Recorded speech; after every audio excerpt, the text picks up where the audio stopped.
What's going on, guys? Welcome to our first episode of Spittin' Fire. I'm your host, Derek Harper, and today we have a special guest, Brother Jimmy Toney. Brother Toney, how you doing tonight? Man, I'm doing great. Glad to be here. Ready to spit a little fire. All right. So I have to ask, when we first asked you to come on the show, what was your initial thought? What in the world is this? Why does anybody want to hear anything I have to say? Okay. Well, you're a man of stature. You especially in the apostolic movement, you are a giant of the faith, as we like to say. Well known around the world. So I'm sure there's a lot of people that would love to hear what you have to say. Well, you're very kind. I don't know, but I appreciate you saying that. So how is your palate when it comes to hot food? Well, I'm not a big chicken wing eater, so this is new for me. And I'm not necessarily hot. A little spice is okay, but I don't know. This looks challenging. So it's definitely a challenge. It's been a while since I've cried a grown man tears, but tonight may be the night. It more than likely will be. So we got the milk, we got the water. Hopefully we have everything we need to help us out with this. And with that being said, let's jump right in.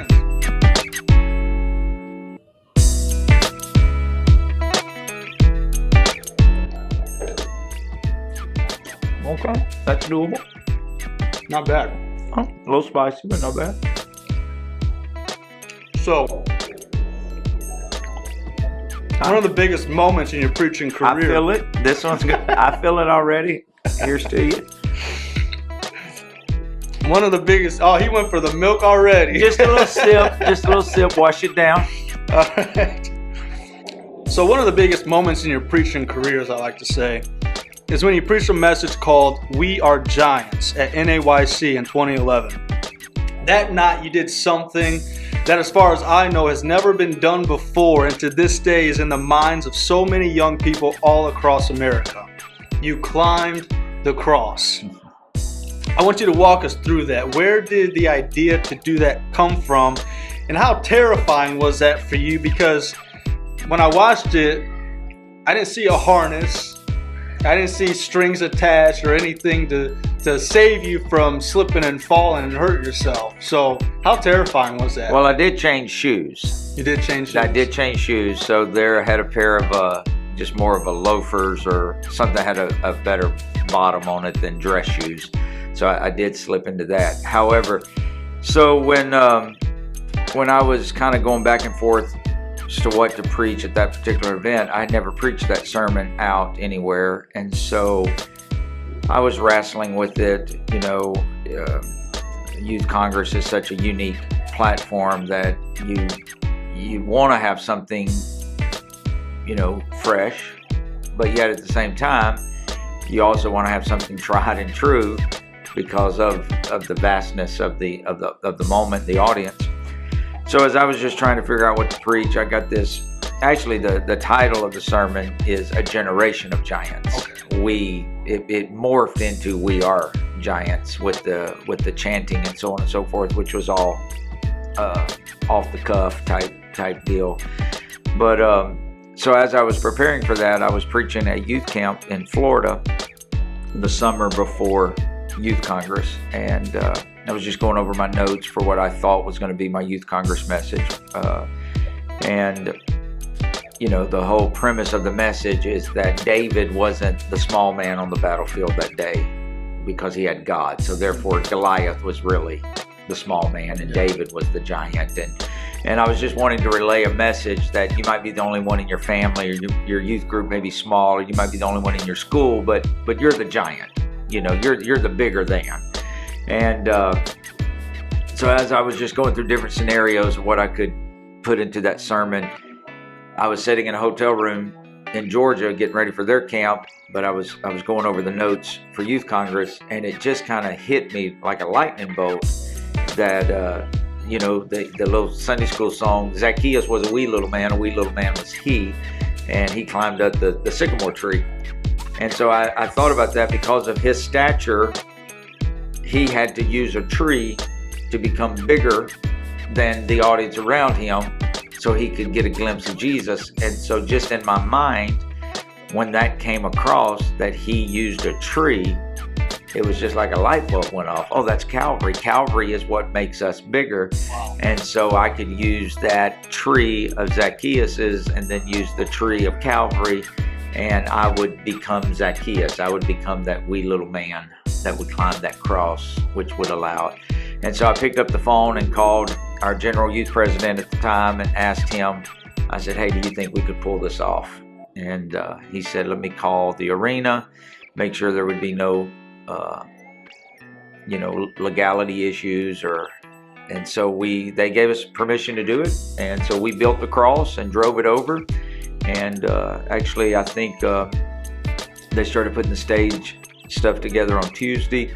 And so either Monday or Tuesday, I can't remember. But so in one of those days, we drove it over, and so the cross was up the whole time. And then on Thursday, I preached Thursday night. And so on Thursday, after the general session, we actually met, timed the cross lowering to make sure how long it would take to lower, what part of the sermon would it need to lower. And so we kind of did a little quote unquote run through on that. But the reality was I originally was going to climb all the way to the top and then stand on the crossbeam. Oh. But as I got up close or higher, it was moving a little bit, and I was like, the point's made, so there's no need to. I would say so. There's no need to risk this anymore. Yeah. But and it was a very humbling moment that night, because I really feel like more than just a moment of a sermon, I really feel like God helped a generation to realize Absolutely. that we're really bigger than we think we are. And so I feel like the sermon accomplished, above and beyond what I ever Absolutely.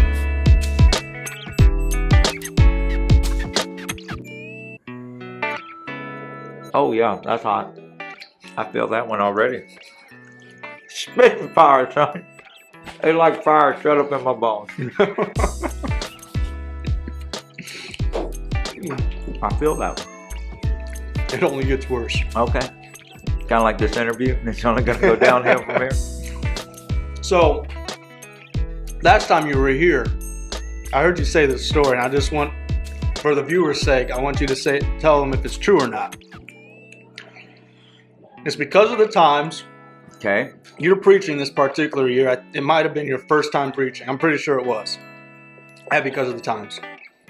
Right before Jeff Arnold, if I'm not mistaken. Right.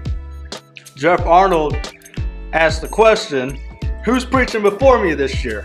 And someone replied, I don't know if it was Wayne Huntley, said Jimmy Toney. Mm-hmm. And Jeff Arnold, being who he is, replied with, never heard of him. Yes. And you're sitting right next to him. Yes, that's a true story. So I was would come out on Thursday night, and Thursday night typically they would allow a younger preacher to preach before. I feel like my lips are drawing up right now. They would allow a younger preacher to preach before Brother Arnold. And so that year I drew the short straw. And so I'm nervous, I'm out of my league. Why are you laughing at me? You like this, don't you? Let it out, brother. Let God bless you. Hallelujah. Hallelujah.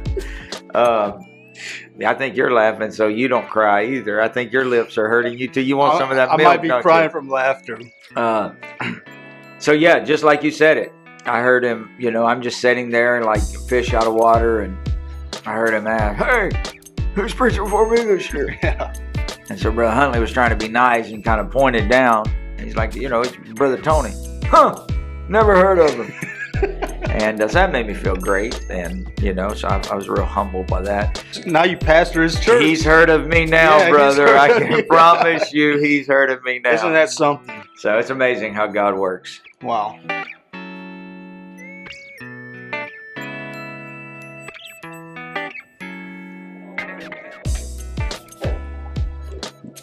Let's see how that one lasts. See, to me, this tastes good. It's got almost like a chili flavor. No, that had a good taste. Yeah. But I can, I'm sure it'll start kicking in a minute. for whatever reason, I don't know, but the second one seemed hotter. It does. Than, For me, than that for me one. as well. So, yeah. But we're spitting. There it is. We're spitting fire. Yes, we are. Okay. It's no secret that you're a man who loves to laugh and have a good time. I've heard you say so yourself. So what is one of the most funniest things you've ever witnessed in a church service that made you laugh? Oh, my word.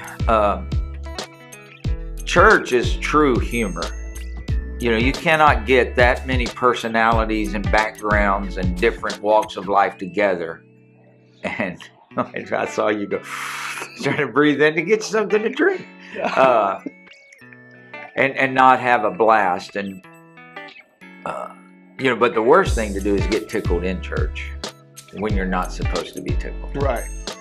So, I mean, I could tell, words that I've said, things that have slipped up, mistakes that were innocently made that did not come across well, and, the proverbial foot in your mouth type thing.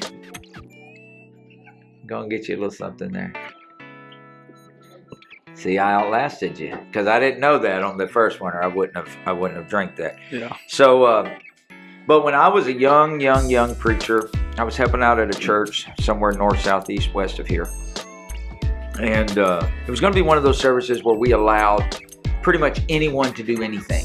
So if someone had a talent, if someone who wanted to play, it was one of those services where the pastor obviously didn't want to preach. And so he just got everybody to do something. So there was this lady there whose daughter did not go to church. And so she came to hear her mom play the piano and to sing.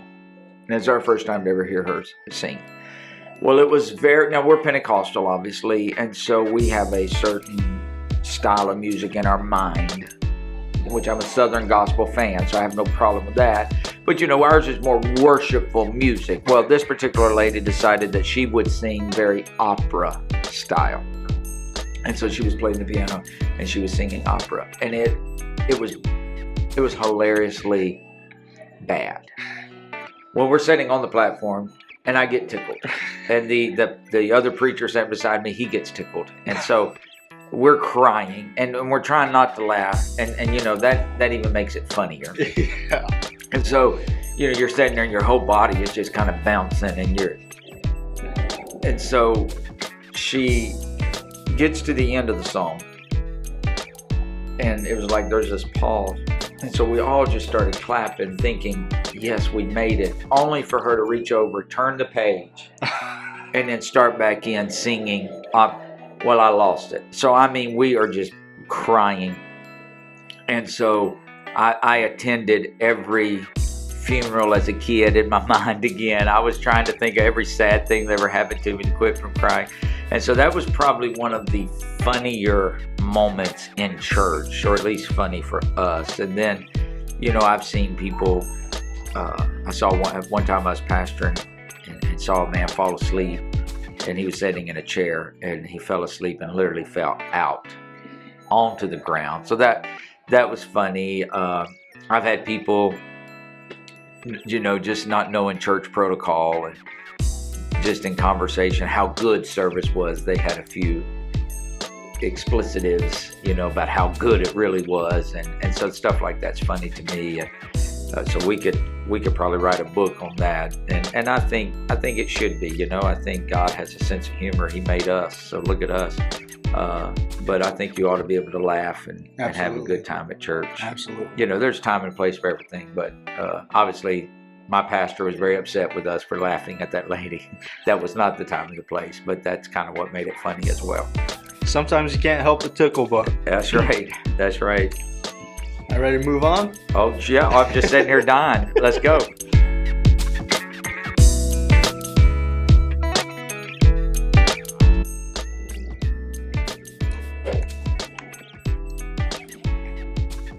I don't really care for that taste. It's a little sweet. There you go. Okay. I'm surviving. I think my nose is running, but I'm surviving. You still look good. Oh, sure.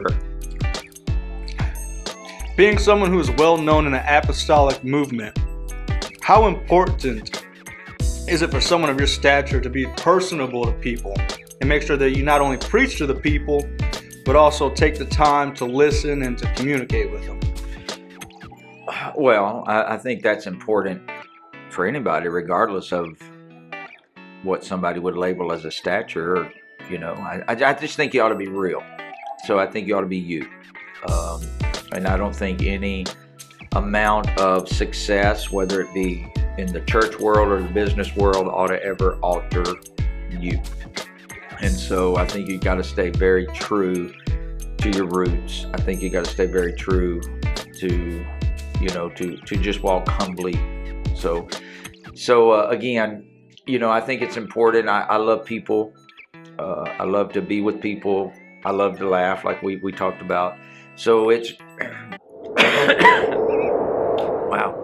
It's just as important for me what happens after service sometimes as much as what happens during service. You know what I mean? You can laugh. I'm actually doing okay. I just had something in my throat. You are.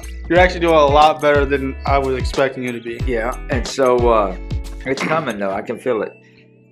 So I do make an effort and to talk to people, to rub shoulders with people, because everybody wants to know they're important. Everybody wants to feel like they matter. And so there's life and death in the power of the tongue. And so not only are you anointed to preach behind the pulpit, but if you're not also anointed to have a little bit of discernment to just talk to people one-on-one and to be able to help minister even after the ministering is over. We're always ministering to people. Right. I think that's so important. I always make an effort to be very kind to preachers' kids, because one day preachers are going to get old and retire, but those kids are going to probably come into ministry, and I still want to preach. So if I'm kind to the kids, they may remember that and let me come back and preach for them. Right. But I think it's of the utmost importance for us to not think too highly of ourselves. I think it's very important for us just to be real, approachable, transparent people that folks can see. If you see me in one setting and then see me 2 weeks later in a different environment and I'm a different person and I treat you different, that's not your issue. That's my issue. But it's going to create an issue. You're going to be like, he's different. I just don't think we ought to be different.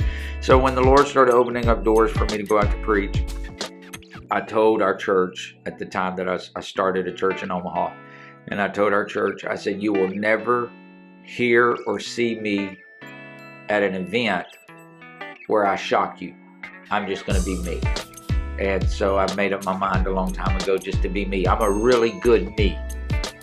I'm real horrible at somebody else, but I'm a really good me. And so, and you know what? Sometimes my personality, it rubs people the wrong way. I get that. But I'm me. And so I'm going to be me in the pulpit. I'm going to be me in the altar. I'm going to be me after service. I'm going to be me when I see you somewhere just out and about. If I could urge any young preacher that would be listening, just please feel comfortable being yourself. I don't care what kind of background you came from. It could be less than. Embrace that. God's using all that to make you who you are. You don't have to live behind a facade. You don't have to act like you're more than you're not. Just be who you are. Embrace that, and people will embrace you. People like authenticity. They like realness. Absolutely. And so I think it's very important.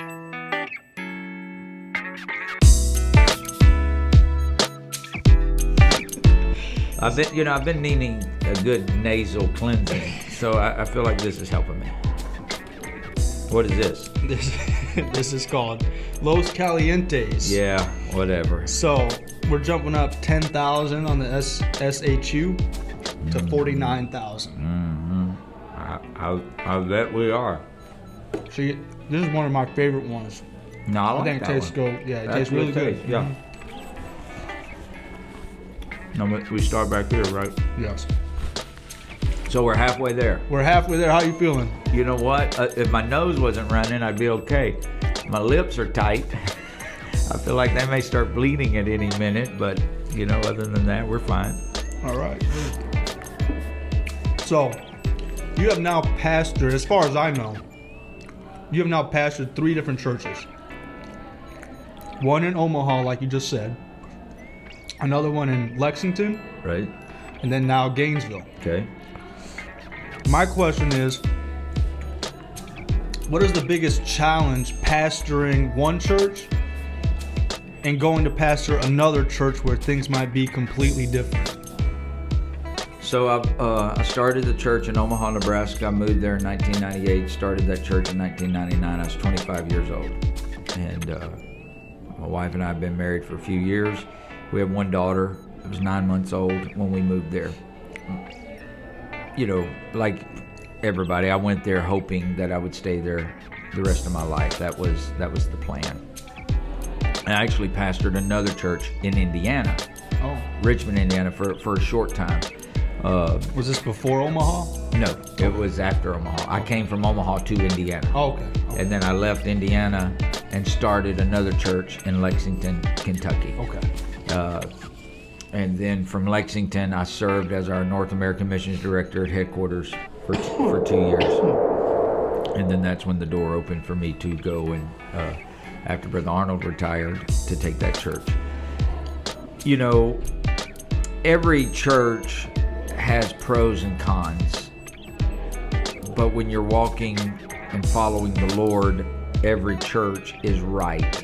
And so you're in a season where your steps are ordered of the Lord. In Omaha, it was great because we started that church, so 90% of our church was new converts, and so they didn't know about Pentecost. They didn't know about another pastor. I could do anything I wanted to do in the sense of running a church service. I could preach first, sing last. I could sing first, sing 2 songs. We could sing 10 songs. They didn't know. They didn't care. Then when you take a more established church, you now have precedent already set. You have traditions that are very much part of the church. And I'm not saying that's bad. It's just reality. And so then you have to work and, for example, when I went to Gainesville, you're following somebody, an icon like a Jeff Arnold, that you'll never feel his shoes, nor should you, nor should anyone.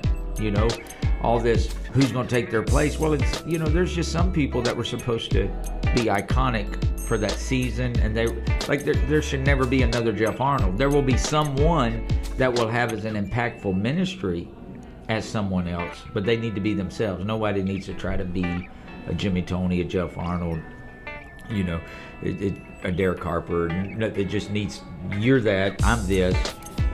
But when you follow an iconic man, like a Brother Arnold, that church is used to hearing the absolute best preaching at all times. And then I show up. And so, there's I don't know if pressure is the right word, but I'll use it. There's pressure that, you need to, you don't want to see a slump. The church has a particular anticipation. But, and then you have to battle through well, that's not how Brother Arnold did it, or that's not how the other pastor did it, or you're doing it different. And different's not always bad. It's just different. But again, I go back to what I said earlier, you got to be yourself. And so I can't be someone other than myself. And so I can't just make myself do things because that's the way some previous administration did it. Why don't we just find our niche and begin to do that? And sometimes that takes time, it takes patience. And so I think that would be the biggest difference. Is when you start a church, and so when I pastored in Omaha and Lexington, there was nothing to compare. When I pastored in Richmond and Gainesville, well, there's decades that we can compare it to, and so sometimes that's good, sometimes that's bad, and so you just kind of have to navigate through that.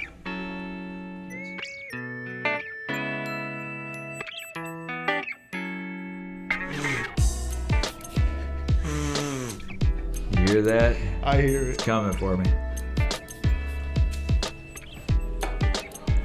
Oh yeah, I got a big bite of that one. Mm-hmm. Why did I agree to do this? You're a good sport. Woo! I felt that one. So we're down to a 4-piece nugget here. Yeah, 4-piece. So like you were saying, you were the NAM director, North American Missions Director, for 2 years. My question is, how do you find balance in being a full-time pastor, but also being the NAM director? Well, you don't have to worry about that, because if you're NAM director, you have to be full-time NAM director. So you're not a full-time pastor. So you can't do both. You're still a full-time minister, so you still have to find balance. But when I worked at headquarters, I was at headquarters. Okay. So we went there and did that, and then when the deal opened up in Gainesville, he needs more milk. Could we get more milk at the control table, please? More milk at the control table. Someone's crying. Someone needs to wet their palate. If you drink too much of that milk, you're going to wet on the palate. You might need to edit that one out. So, you didn't have to worry about balancing that out. But being NAM director was just such a huge honor, because I got to promote something that I'm very passionate about, which is church planting. And then I got to rub shoulders with heroes, which would be church planters. And so it was a great deal. And even since taking the church in Gainesville, we've been able to plant some daughter work, so I'm still able to fulfill that desire to plant a church. So, but North American Missions Director, if anyone's listening to this, and man, if there's even a half of a hint that you might would want to start a church, I'm begging you to talk to your pastor and begin to pray about that, because planting a church is really the greatest way that we can promote the kingdom, and we can fulfill the Great Commission through church planting. I mean, I'm here in Griffith, Indiana, because your dad planted a church. And so there are people in Omaha, Nebraska that saved because I planted a church. There's people in Lexington that are in church because I planted a church. So, who's going to be impacted in the kingdom because maybe somebody watching or listening to this podcast would say, hey, I would have a desire to plant a church. So I would urge you to pray about that. And I'm going to take a sip of milk here. How about that?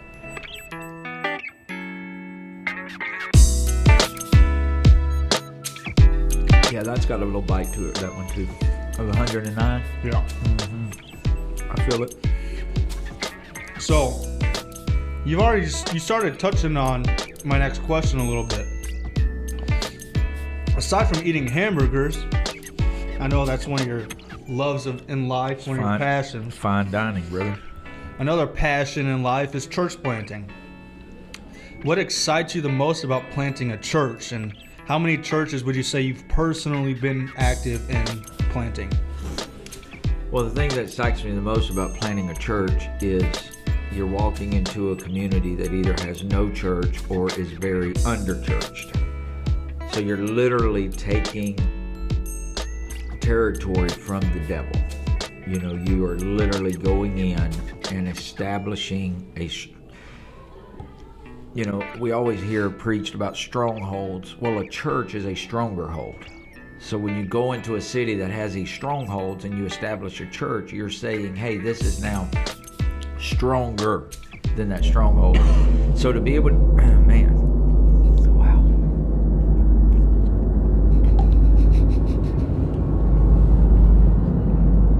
That one got me. Wow.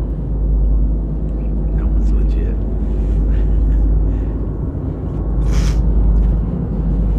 I'm crying now.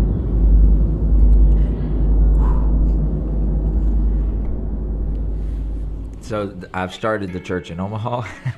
You like this, don't you? Have my lips bleeding?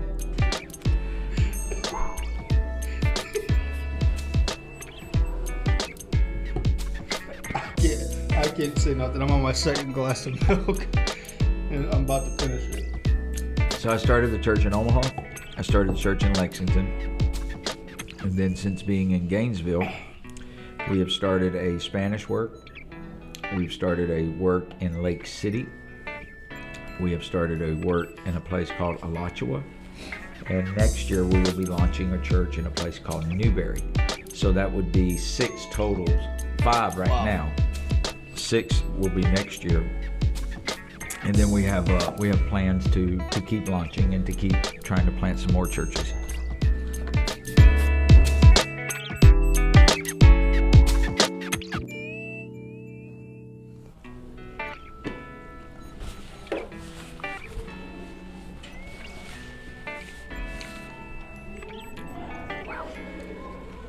Wow. That one hit instantly.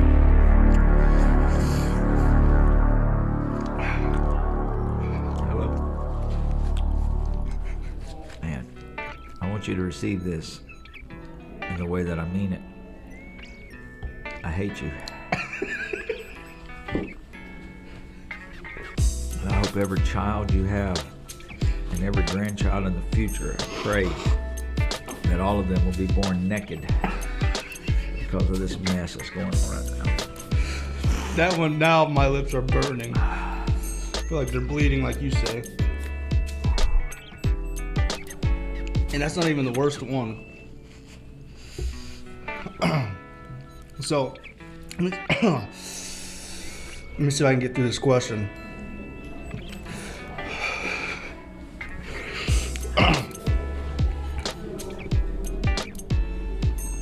I may throw in a white flag here.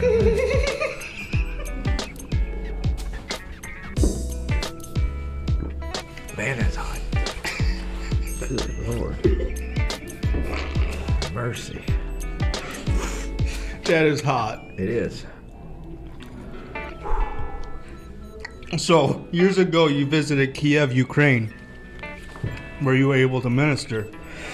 You said that God didn't call you to be a foreign missionary, but if He did, you would have loved to live in Kiev. Wow.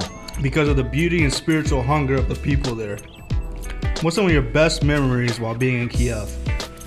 Oh man, what year did I go there? It was when I still had lips and a tongue and tonsils and an esophagus and a stomach lining. I want to say maybe it was 07. Just the people, the people were so hungry, kind. I loved Kiev. It was is a beautiful city. Of course, it's everything going on there now. It's so sad. But it was just, it was a place we got to do a little teaching in some of their Bible college, do preaching in a local church there. And, it was just, I'm not a big global missions traveler type guy. My ministry, in my opinion, doesn't really interpret well. And so, but man, it was a highlight of my ministry and my life to be able to go there and do that. And, hopefully it's the only place I've ever been, and I haven't been a ton of places abroad, but it's the only place that I've ever been that I was like, man, I could come start a church here. It'd be a good place to start a church. So it was just a beautiful country with tremendous people.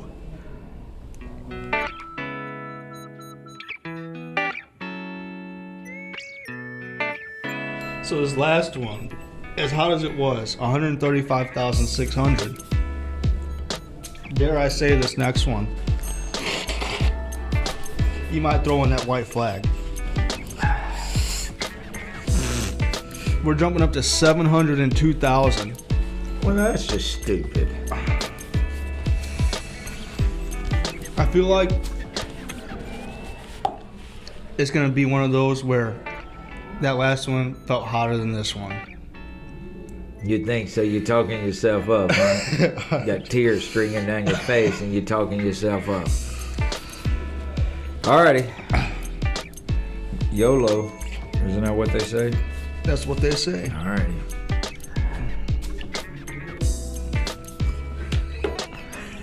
My bites are getting smaller and smaller.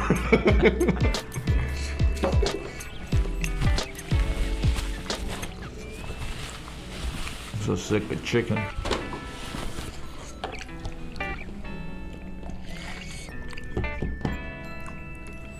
Yeah.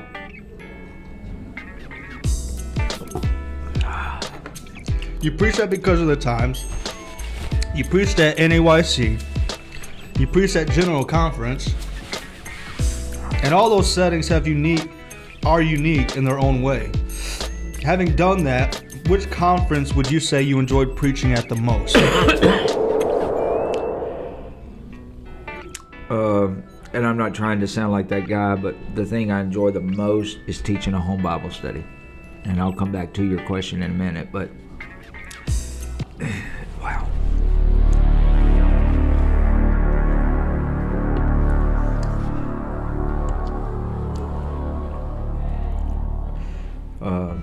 I mean, each one of them has a different audience. So each one of them, you know, they have a different goal, I guess. So I don't think it would be say, I enjoy this one over that one. You know, I'm honored to even have been asked to preach anywhere, much less an event like that. So I'm very thankful. But I think as a preacher, you know, your aspirations needs to be to do the will of God, to love souls, to win souls. And so that's why I said the greatest thing I do is teach a home Bible studies. It's not preaching a local church. It's definitely not preach on a platform like that. Those are great honors. But it's to take a Bible study chart, to walk into someone's home, and to begin to show them the way of the Lord more perfectly. That's what motivates me, and I think that's really what is kind of the secret sauce, no pun intended, to preaching those other events and it being effective, is because there are some things going on behind the scenes. And I do think there still needs to be a closet in every preacher's life. You know, social media, one of the concerns I have with social media is that it puts everything out front and center. And I think it's okay to go teach a Bible study without having to tell everybody. It's okay that you pray with that. And I get it. I don't want to be that guy, because sometimes you do want to plant a seed for your followers that, hey, we can do this. So there's nothing wrong with that. But, you know, there's nothing wrong with doing things in secret and allowing the Lord to reward you openly. And so, you know, it's an honor to preach anywhere. It's an honor to preach in your dad's church. It's an honor to preach at home. It's an honor to preach at a conference. So it's not that one's better than the other. They just all are serving a different purpose, and so you want to find that vein and flow in that. So, and do we have to eat this last one?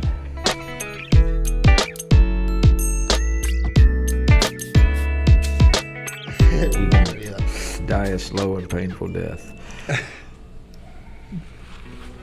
I'm genuinely nervous about eating this. So the last one was 702,000. This is 2 million plus. and he dives right in.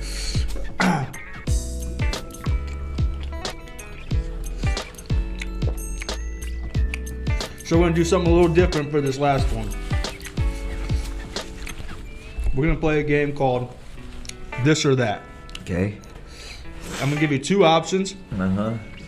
And you gotta pick which one you prefer over the other. Okay. So let's start with pancakes or waffles. Oh, pancakes. Coke or Pepsi. Coke. Steak or chicken. Oh, steak. Skittles or M&Ms. Peanut M&Ms or? Whichever. Yeah, peanut M&Ms. Chocolate or vanilla ice cream. Vanilla. Well, lucky for you, Jimmy Toney, we got some vanilla ice cream for you. Yes. To help cool down your tongue. Yes. You certainly mastered the hotness of the hot sauce. I give you credit, because I did not think we were going to make it this far. Thank you so much for being a part of this crazy interview. Oh, thank you for having me. You definitely spit some real fire for us today. Yeah, there, no doubt. And we'll be spitting for a while. Now we're going to get this man his vanilla ice cream, and we look forward to seeing him again in the future. Jimmy Toney, thank you. Thank you very much. Thank you. All right. That's it. Okay. I literally feel like I could puke right now.